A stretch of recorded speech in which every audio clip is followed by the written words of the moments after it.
शिव पुराण सुख देती है, आनंद देती है।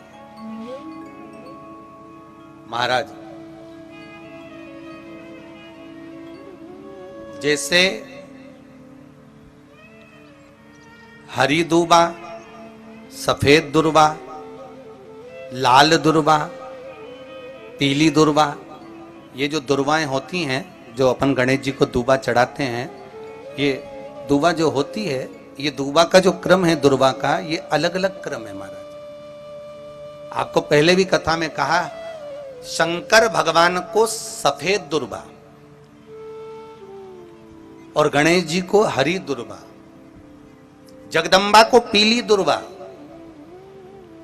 नारायण को लाल दुर्बा अति प्रिय होती।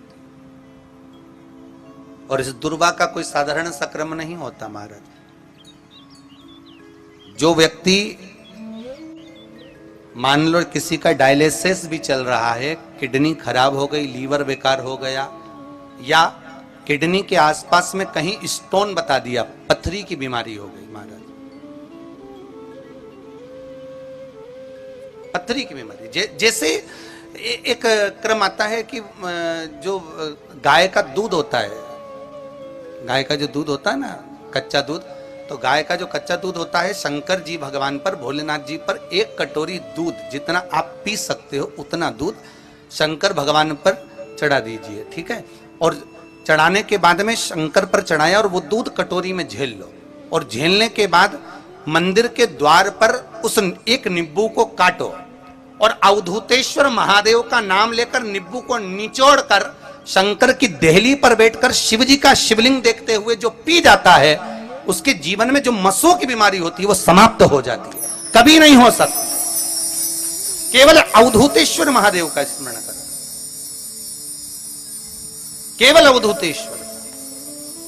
उसी तरह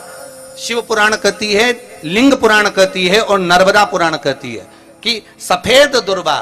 जैसे सफेद दुर्बा हम शंकर जी को जब समर्पित करते हैं, उस दुर्बा का पानी, जिसकी किडनी, जिसका लीवर खराब होता है, जिसको पथरी की बीमारी होती है, उसके लिए महाराज ये पानी अमृत के तुल्य होता है। शंकर पर चढ़ी हुई सफेद दुर्बा, सफेद दुर्बा का,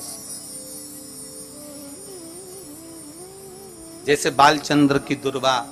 सफेद दुर्बा, पीली दुर्बा, इसका जो सुख है वो जीवन का आनंद देने